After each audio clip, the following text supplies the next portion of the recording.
Shalom, everyone, and welcome to our ninth annual Elie Wiesel Memorial Program. In honor of Elie Wiesel's yahrzeit, every year since his passing, I have taken it upon myself to host an online gathering, a way that people everywhere, online, from the privacy of their home, are able to be a part of carrying memory forward. In doing this, it is my opportunity to share his words, his voice with you, the global community of virtual citizens of Israel Forever, those of you who have joined our organization from all of the different platforms where we bring to you resources and engagement opportunities that you can take part in from the comfort of your home. Today, we are witnessing discomfort, not only in our homes, but in our hearts. Tonight's program was originally supposed to be with October 7th survivors on the topic of the intersection of memory, pain, and purpose. Today, we received from the participating survivors of the catastrophe that they felt it was too much for them. And I absolutely can understand. Because as I speak to you tonight, I am under a warning of a pending missile attack from Iran, and we are all facing the consequences of biblical history taking place before our very eyes. Israel, which chose to take the first step in eliminating a nuclear threat, not only that was hanging over the head of the Jewish state, but also over the entire world, as they chant from even their parliamentary gatherings, death to Israel, death to America. We must know that Elie Wiesel's words that were spoken again and again as he watched these threats grow in the 80 years after his experience of surviving Auschwitz-Birkenau and then Buchenwald, it is incumbent upon us to hear his echo, to carry his echo, and to understand how it relates to the time we're living in. And therefore, I read to you of his words. In the shadow of the burning shadows that inhabited Auschwitz, Treblinka, Babi Yar, we must affirm man's right and man's need to be measured in terms of human suffering and human compassion. We must affirm man's right to be remembered for the very human dignity that man represents in a world God gave to us to live within. In an age tainted by violence, we must teach this generation and those that follow the origins and consequence of violence. In a study of distrust, skepticism, and moral anguish, we must tell our contemporaries that whatever the answer, it must grow out of human compassion and reflect man's basic quest for justice. These words echo to us now. They were said in 1980 at the United States Holocaust Memorial Council meetings on May 28th in Washington, D.C., but they echo for us 45 years later. 45 years later, his words continue. The Holocaust was possible because the law was violated by the state itself and its principles distorted by its leaders. From the Holocaust, we have learned that we are responsible for one another. We are responsible for the past and for the future, and it is up to us to hold this responsibility in our hands and to act upon it.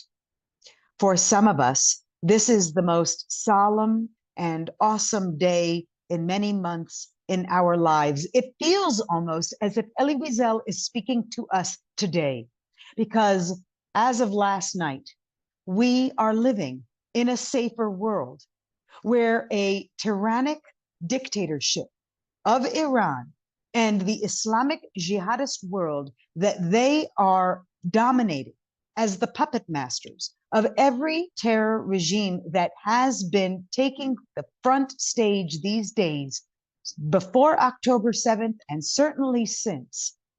We are witnessing how their voice must be silenced, how we must do more in order to be a part of that silencing, and how we must show gratitude for those who have joined Israel's fight for freedom and for the safety of humankind everywhere. As Elie Wiesel writes, we must delve once more into the darkest recesses of historical memory in order not only to confront a vanished universe surrounded by flames and penetrated by silence, but to understand how the living and the dead are locked together, young and old, princes and madmen, sages and wanderers, beggars and dreamers, all of us activists for the future of humankind. On this day, we shall close our eyes and we shall see them. The eerie procession which slowly, meditatingly walks towards the angels of death, carried on wings night after night. We see them now as they were. He speaks of a world during the Holocaust. It is upon us to carry that world and to understand it in the world we are living today. Iran attempted, as Hamas, Hezbollah, Qatar, the Houthis, and other proxies of the Iranian tyrannic force, we are witnessing them call for another genocide. We are seeing on American platforms, no longer only on college campuses where it might have begun to gain in power, but now it is everywhere. And they now are shifting their voice from chanting their cheers for Hamas, and now they are chanting their cheers for Iran. What unites them in their purpose is their desire for another genocide of Jews, the Jewish state, the idea of Judaism. Because what is at stake here is not just the existence of the Jewish people, but the existence of a moral universe that is led by human consciousness, that it has been born from the very essence of the Torah, which led the Jewish people and which continues to guide even those who may not be members of the Jewish nation, but who join us in our desire to protect the values that represent the good of the world. It is this which God gave the Jewish people. It is this which the Torah represents. It is this which we, each one of us and all of us together, also represent as we attempt to bring reason to the minds of the masses who have been so easily brainwashed because of the logical anti-Semitism that has become an undercurrent of every discussion, every dialogue, every media platform, every common conversation. Are you having these conversations? Are you finding yourself struggling? Are you finding it impossible to understand how they have been so warped by these demonized lies about Israel? My apologies if I get distracted. I just allow you to understand we continue to be under missile threat, and therefore I have to keep an eye on the news. And so here we are, learning our Torah together, thinking about how they learned Torah then, when Elie himself was in the ghettos, when he was in the camps, when they years afterwards, when they were continuing to fight for Jewish freedom, whether it was in the Soviet Union or in other places around the world. I'm going to read to you now from a very powerful essay Elie once wrote, his letter to a Jewish friend in France. This was written in October 16th, 1980, and he writes as follows: "My dear friend, swastikas on the walls, elderly Jews beaten in broad daylight, machine guns firing at Jewish nurseries, at houses of study and worship, a synagogue bombed on a holiday eve, painted slogans, Jews, kikes, your hour has come. My dear friend, I feel your pain. I share your anger. The explosion at the synagogues have been heard throughout the world. those who murdered innocent people on Simchat Torah in Paris. They attacked us all. I remind you, this was written October 16th, 1980, in the aftermath of an attack on a Paris synagogue on the Rue Köpenick on Simchat Torah. It evokes, of course, our awareness. October 7th, Simchat Torah, the most recent of the massacres that was brought upon our people. It has united so many people around the world, understanding that the calls to free Palestine are nothing other than calls for a genocide against the Jews. So I continue in Elie Wiesel's letter to his friend in France just after this attack. For the first time since Auschwitz and Birkenau and Treblinka and Sobibor and Chelmno and the countless names of sites of murder, new Nazis have set out to kill Jews only because they are Jews. You have been told by your fellow comrades in your country, we are all Jews. They join us in our sorrow, and we're grateful to them for their acts of solidarity. Nevertheless, numb with outrage and horror, we must ask, why? How could this happen? Perhaps we are being told something by events, perhaps something we have been afraid to understand, perhaps something we are too silent to speak out about still. I feel as if Elie Wiesel is speaking to us today. With the cynical rhetoric of the United Nations, which day after day tells us that Zionism is racism, when Israel's right to exist is continuously challenged, when nearly 100 books have been published in a dozen languages, calling the massacre and the burning of 6 million Jews a lie, a hoax, then perhaps these new Nazis feel they are following a trend, that they have some claim, however twisted, that is legitimized, and they believe they are of the right, and they will carry on that same call to eliminate the Jews, to eliminate Israel. Elie Wiesel goes on to ask, is it not time for people of good conscience everywhere to recognize the face beneath the mask, to recognize that even passive assent to intellectual racism leads the way to open anti-Semitism and murder? How else can we explain the resurgence of organized Nazism in a new form everywhere in the world? They may bear different faces and names, but they carry the same echo.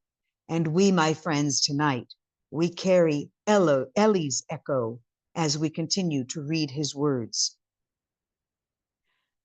How can we have Nazis of today who call Israel the Nazis? How do we have a world where Jewish leaders are equated with Hitler only because of complacency? You have your Nazis, and apparently we, all of us, have ours. But they are all, these enemies of Israel, disciples of Hitler, who must be denied even any semblance of support, and they must be denied a platform for their voice. Very interesting, because we're living today in a time where cancel culture is so dangerous, and yet perhaps the voices that should be canceled are not being shouted down enough. I continue. They must be denied the dignity of dialogue. Such a powerful statement Elie makes here. They must be denied the dignity of dialogue. Let us evoke the various individuals who continue to hold dialogues in the social platforms and use that platform to give credence to extremists and, frankly, to idiots. Social influencers who find themselves now experts in the industry of Iran. They, such as Candace Owens and, of course, Piers Morgan, who on his Uncensored program continuously welcomes those who are voices of Israel, but only continues to allow his guests to demonize them, to call them, as I witnessed in one exchange, to actually call a young woman who is a vocal activist, Emily Schrader, and she has been so prominent in using her platform to advocate for Israel. And the guest on Piers Morgan's show went and called her a vile human being. It felt like I was in the most anti-Semitic Nazi debate ever, going on and on with verbal attacks against this woman's character because she is a voice of good and a voice of Israel. So going back to Elie Wiesel's comment that they must be denied the dignity of dialogue. This is a double-edged sword. If we deny them the dignity of dialogue, we deny ourselves the right to actually engage and correct the dialogues that are founded on lies and that they are attempting to spread. Many people believe, well, let's not dignify their claims. And in the end, their claims are getting more and more airtime. They are not being negated. Social media is a popular platform for actually finding ways to counter the claims that are being made. And yet the numbers of the Jews and the supporters of Israel around the world do not touch even 10% of the numbers of haters and those who align themselves with the so-called pro-Palestinian jihadist movement. It is important that we think, how do we navigate ourselves in these discussions? And how do we know when to extract ourselves from them? There are certainly experts who have become very popular influencers feeling confident to engage in such dialogues, but my concern is for the every Jew, the person who finds themselves in various dialogues in the workplace, or even at home with family and friends, or in classrooms. Now, we might have hit the summer vacation, but these youth are still feeling lost. And it is the every Jew who often feels incapable of engaging in the dialogues.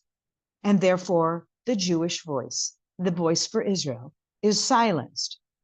Do we hear Elie's plea that we deny them the dignity of dialogue?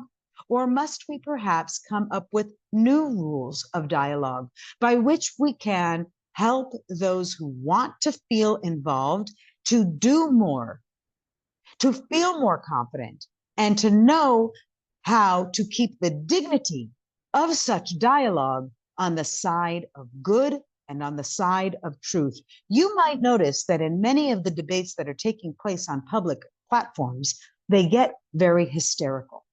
How do we know how to control ourselves? How to stay calm? These are some of the techniques that I try to train my mentees on, my students and interns, young and old around the world, who turn to us for some guidance. And this is not an easy task, and it's not one someone can learn overnight. Certainly, Elie Wiesel did not learn how to fight against silence overnight. It took him time. It took him patience. It took him training. And I was the benefit.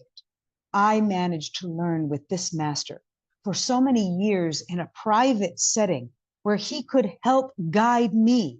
And that is what I seek to bring to every dialogue we have in his memory. I remind you again, tonight we gather for Elie Wiesel's 9th yahrzeit. As the sun has set here in Israel on the 26th of Sivan, I think to myself, how do I carry his memory forward? How do I carry his legacy forward? Something that I have committed my life to long before I became his student. But the blessing he bestowed upon me, I shall say with great humility, is like the blessing that God gives to the nation of Israel, that he who is blesses Israel shall be blessed. And he who has been blessed by the voice of Elie Wiesel, the passion of this great tzaddik in our time, who we lost too early. And now we face a generation where many people do not know his name, or they think, I've heard him somewhere. Tonight's lessons and the lessons that I try to bring throughout the year through Elie's Echo program is something that we can each take a kernel of wisdom and carry it forward. So let's continue to hear Elie Wiesel's voice tonight.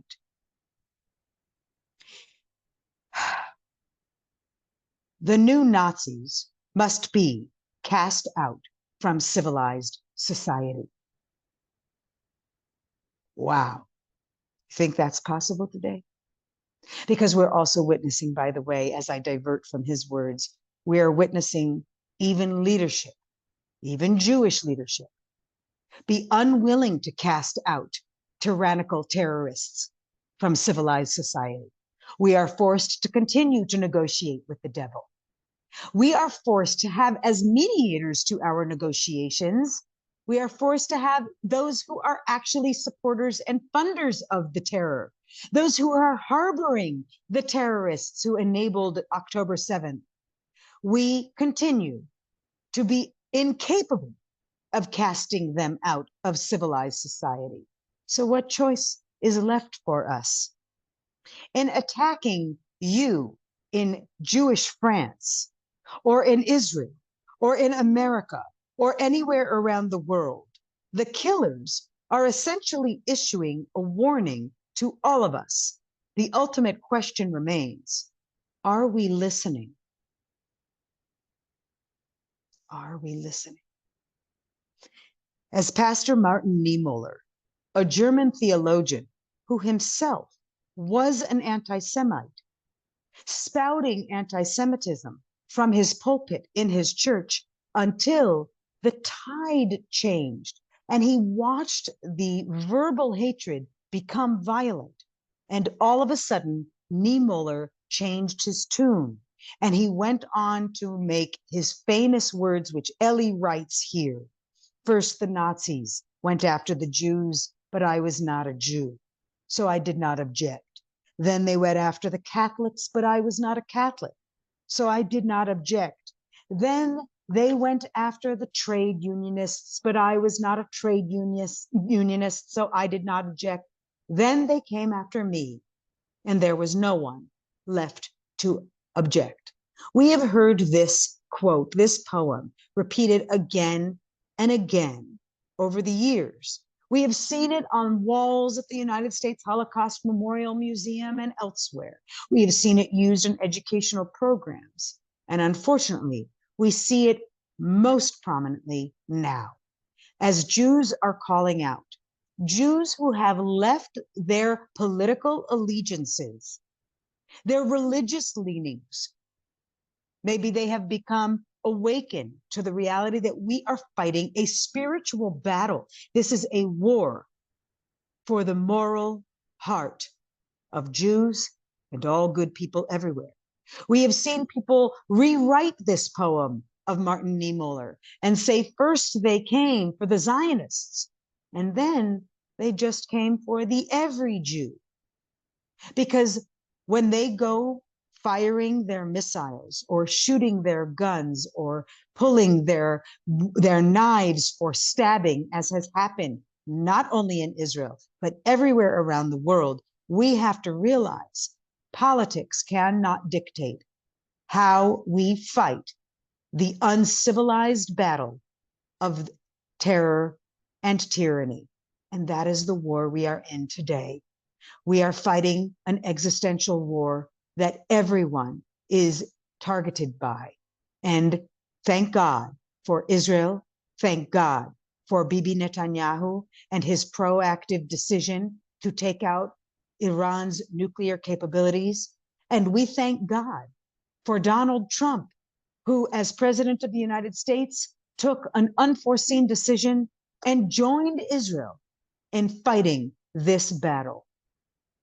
The war is not over, and neither are the small battles that will emerge from it. But we continue to learn from the past to apply it to the present, because Elie's last line here writes, very important, perhaps the killers think we have forgotten our history. I write this letter to assure you and them we have forgotten nothing.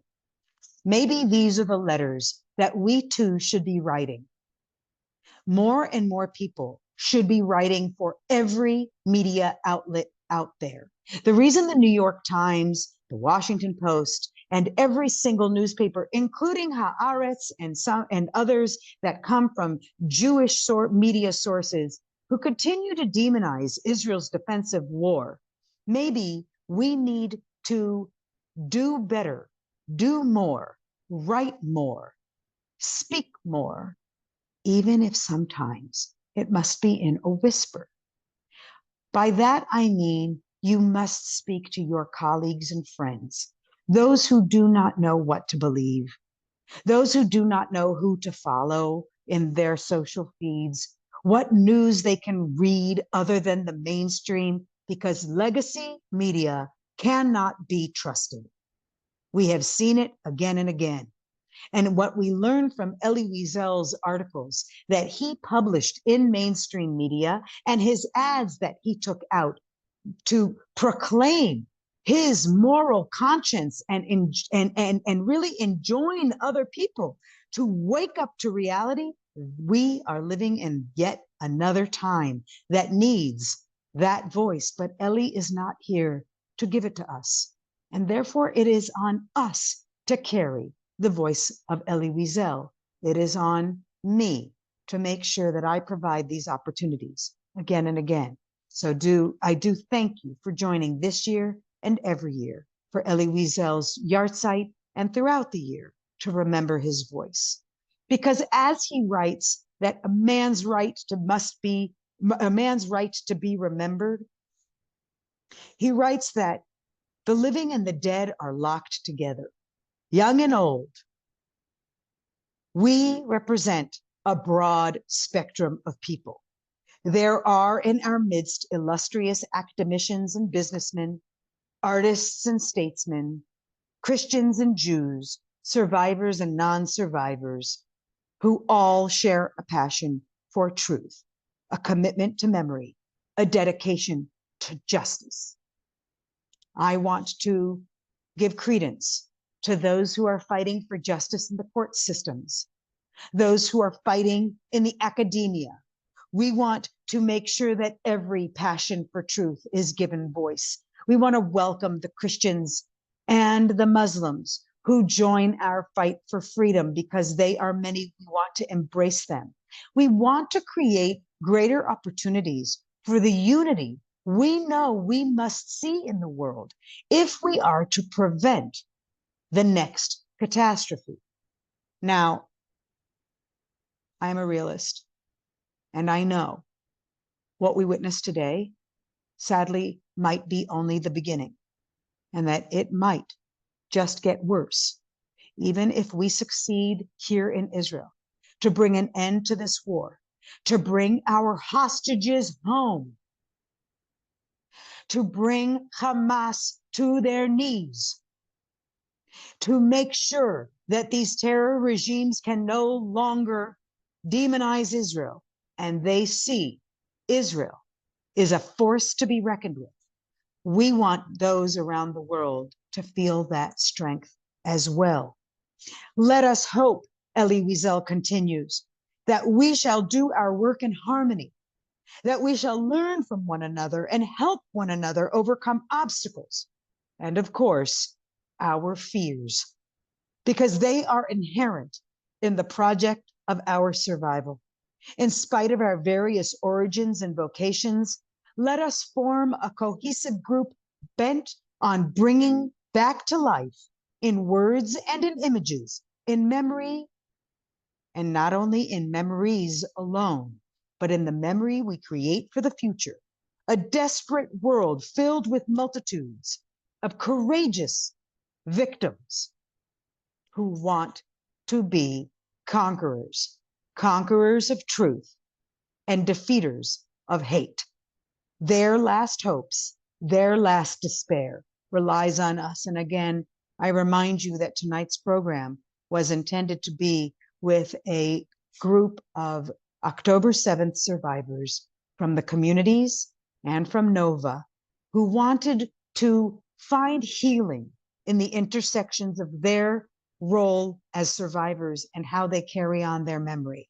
And so I take this moment to think of them, because why could we not hold our anticipated program tonight? Because they were honest with me and honest with themselves, as we have been harboring in our families and safe rooms and worried about our soldiers on the front line, worried about the consequences of this war.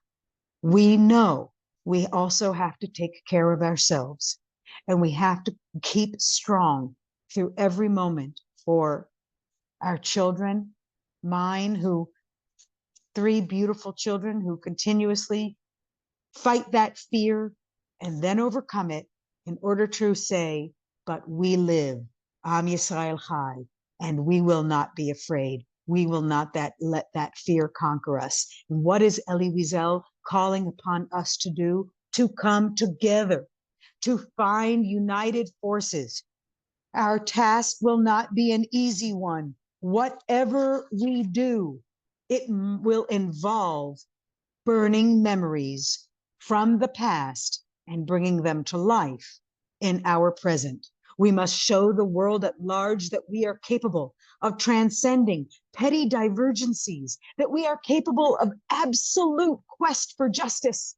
We must remind the world that a generation ago, 6 million men, women, and children, all Jews, were forsaken, betrayed, massacred. We must remind them that 21 months ago, 1,200 Jews were attacked, massacred, raped, beheaded, burned alive within the borders of a free Jewish state, because they had been enabled by the Free Palestine movements around the world and the calls to globalize the Intifada. All of their voices are a threat not only to Israel, they're a threat to you and your freedom.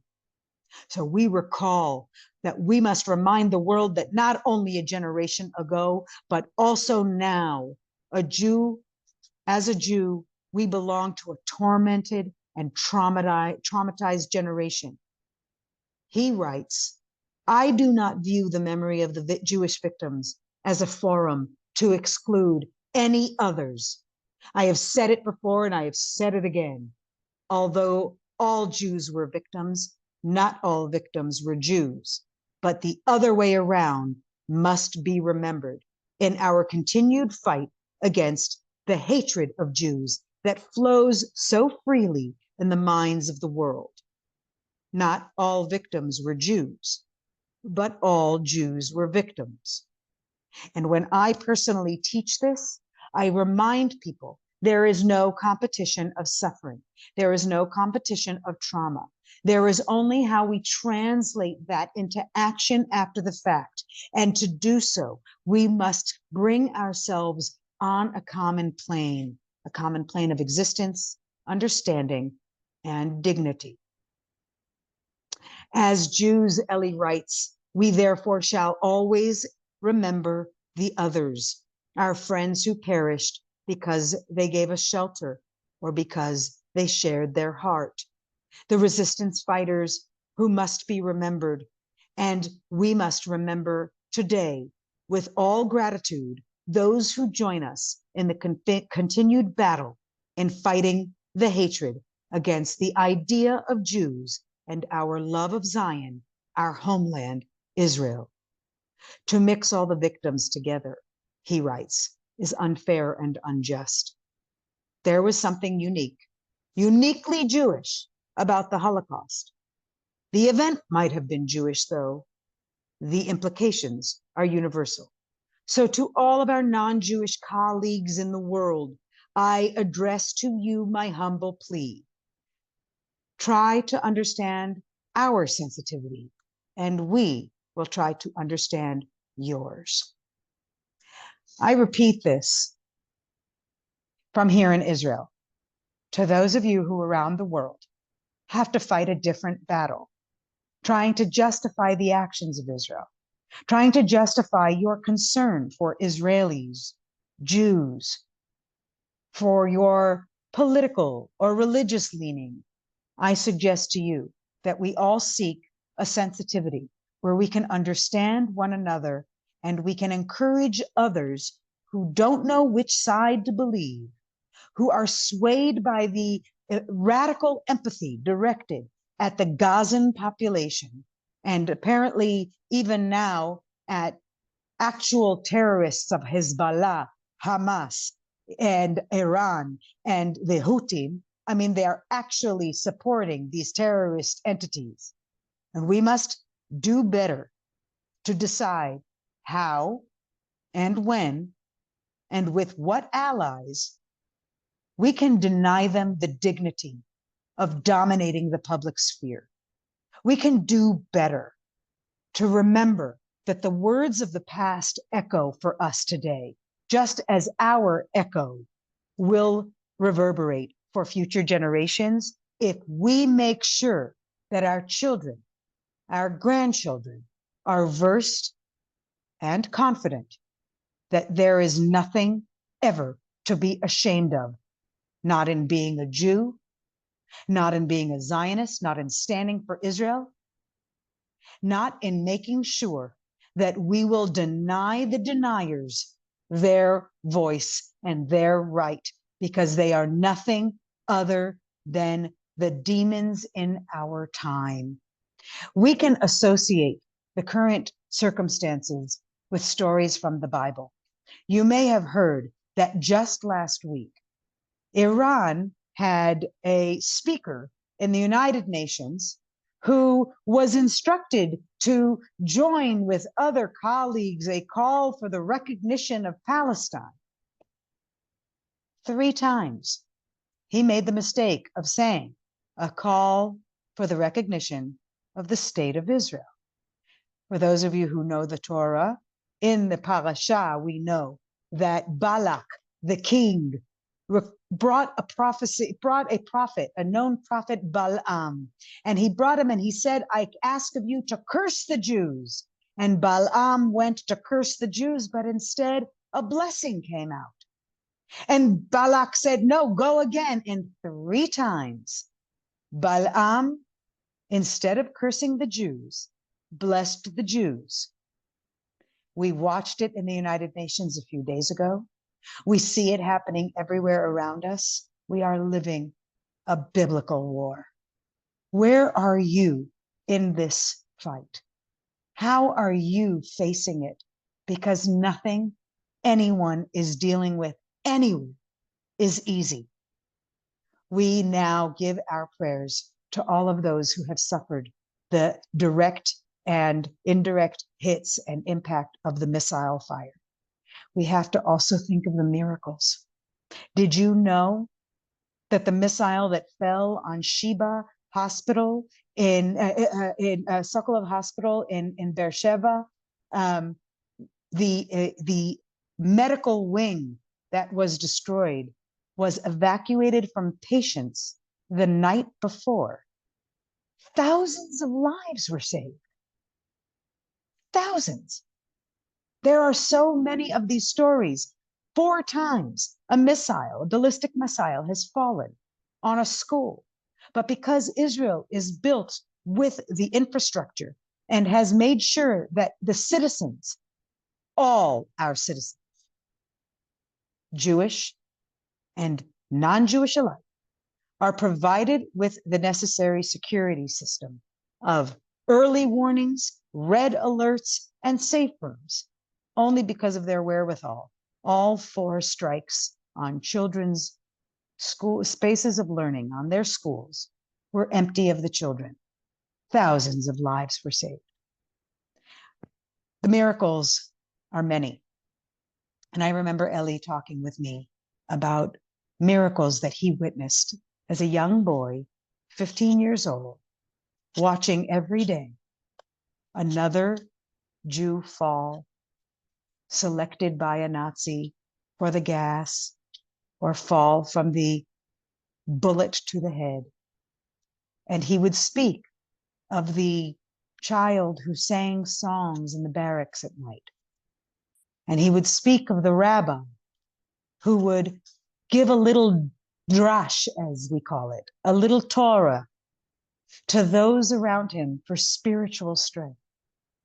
and those who would be politicians and giving their speeches. Yes, even inside of the barracks, under the shadow of the gas chambers and the ash of the crematorium.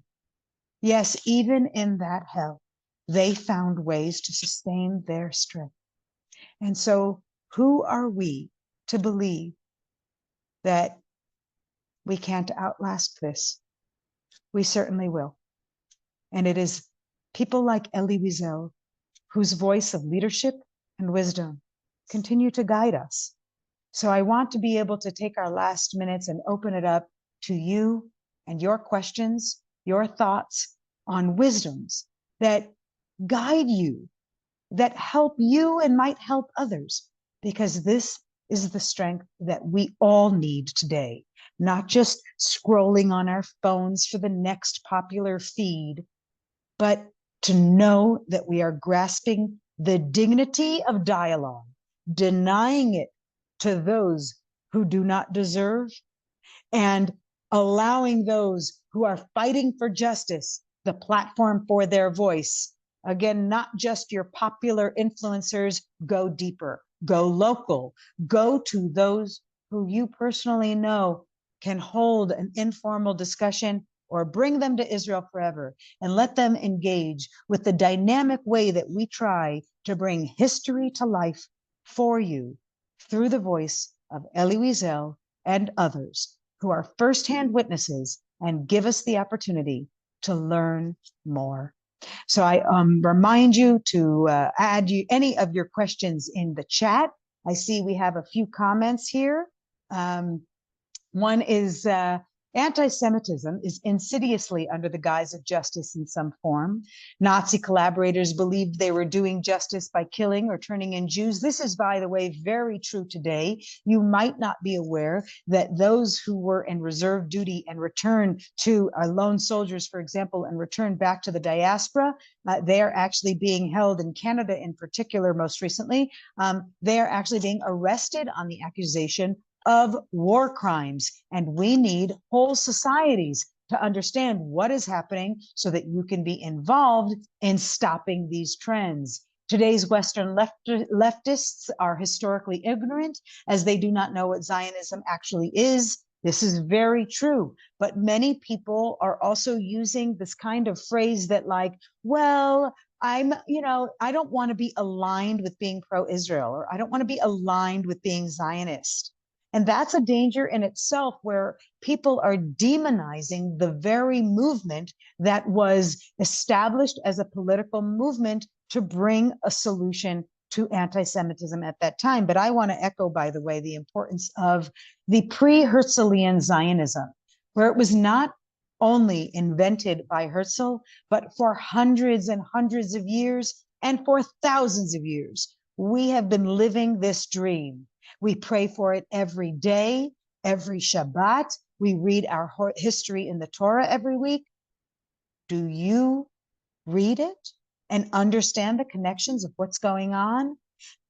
I'll continue with the comment here that we have too many people who don't realize that Israel is a democracy surrounded by countries where residents have few rights, and it's maddening. I'm only going to comment by saying it is maddening, and it must involve every human being, because percentage-wise, the Jewish population of the world alone is not large enough to even make a dent in the activism of the hateful side. We need everyone possible. I see that some people have added in the chat links that you can read. Please do go and look at these wonderful articles and write more, share more. You're welcome to join our communities we have on Facebook and on WhatsApp, as well as a WhatsApp broadcast channel where we try to share with you updated news should you not want to be on social media. This is very popular for many people. I love this one that has come in, which is a primary mantra in life, comes from Frederick Douglass. I prefer to be true to myself, even at the hazard of incurring the ridicule of others, rather than to be false and to incur my own abhorrence. I think that's a wonderful quote, and let's keep going. By Cynthia. Elie Wiesel said, the indifference is the epitome of evil. That is one of the reasons why I believe it's so important to stand up against anti-Semitism, defend Israel, and to stand up for the hostages still held in Gaza. Amen, amen. We have now 50 hostages that remain in Gaza. If you have not seen the news, 3 hostages were rescued today. They were murdered, kidnapped, having been murdered. And we think about a society that kidnaps dead bodies in order to hold them as ransom against the Jewish state, because they know that the Jewish people thrive on life and that we will do anything to bring back even the bodies of our dead for a proper burial, to be with their families, to be here in the homeland and not buried under rubble in tunnels in Gaza. So we are grateful for our soldiers. We are grateful for the state of Israel. We're grateful for our leadership, and we continue to pray for the return of every hostage home. I often think about stories that I heard from Elie about what would happen when someone during the time of the ghettos would have been accused of trying to escape. There was always collective accountability, meaning if one person tried to escape, 10 would be publicly shot in front of the whole community. And in a way, it reminds me how we have to think of ourselves all as hostages. We are all hostages of what the world is trying to do by making us incapacitated against the evil we are fighting. I can only hope that Elie Wiesel's words continue to reverberate for you. And I will read to you now a final piece that I think speaks. Just one moment, I'll find it.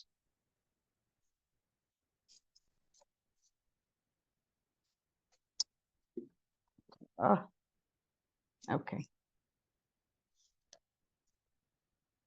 Today, times again are difficult. Our people are entering a critical phase.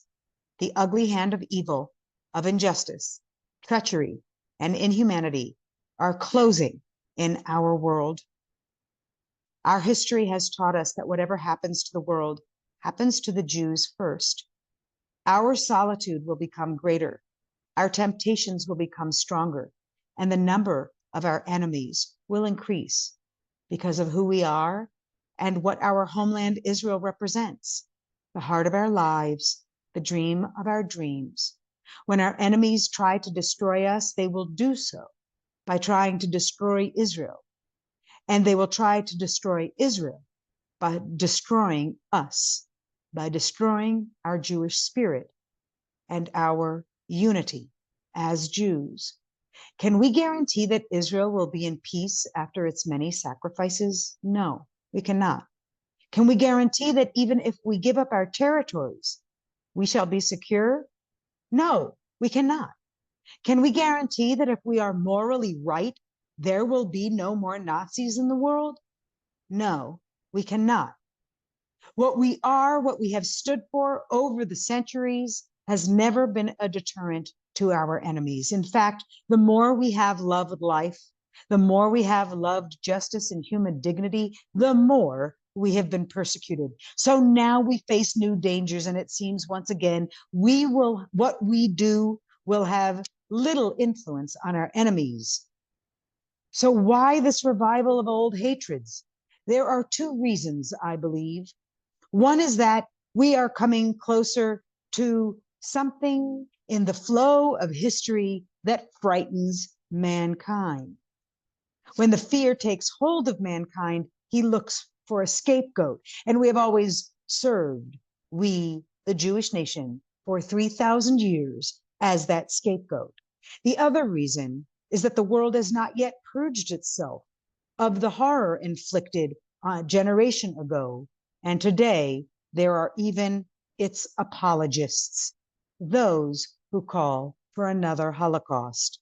Thus, we face the danger that the world, in seeking to rid itself once and for all of evil, will eliminate not its causes, but its victims. When we speak to the world, it must be with a sense of privilege, that we speak on behalf of our history, on behalf of our people. We must awaken the Jewish sovereignty within each one of us, and we must protect the Jewish sovereignty that is the state of Israel. We must remain what we are, who we are, and proud of everything we are. We must open ourselves to every voice in our history and stretch out our hands to other hands. We must listen to every word, and we must enrich it with our own and give voice to all the words so that all the world can hear. We must continue to give faith to those who have no faith. We must invent hope for a people that has no hope. And we must make sure that the world of tomorrow will follow the prophetic vision of faith and hope that was bestowed and continues to be represented by the Jews. One day, maybe our prayer will come true. May God one day give us a day that will be an everlasting, meaningful, melodious Shabbat. And may all of the Jewish people and all people in the world know peace. Learning Elie Wiesel with you is a tremendous privilege. And I hope that I have given you a few kernels of wisdom that you can carry on. Please reach out with any comments or questions or inquiries you have, because you can bring Elie Wiesel to your community. I would be honored to present to any of the virtual gatherings that we can host, that you might coordinate with your colleagues and your networks, because that is how we carry our mission forward. I want to thank you again for joining us tonight. While it was not our intended presentation, I hope it was meaningful, and we will be bringing to you soon our very passionate and enlightening and therapeutic encounter with October 7th survivors and Elie's Echo. Should you be looking for a program to run, please do not hesitate to be in touch. Make sure you join our global community. Follow us on YouTube, Spotify, Instagram, Facebook, Twitter, and of course, we are here if you need anything. Stand strong, be proud, because Am Yisrael Chai, because of you and me and all we believe in. The more we continue to believe, the more that we deny the haters the right, and the more we bring our hope to the future. As my famous quote of Elie Wiesel, my favorite quote of Elie Wiesel is, "Hope is like peace. It is a gift only we can give one another." I hope that tonight's program has brought you a bit of hope and a bit of peace during these times of war. So many things that I would love to continue to talk about with you, but I think that we have heard his echo, and now we get to embrace it, and you can honor this day by remembering today and forever, Elie Wiesel. Thank you so much for joining us tonight.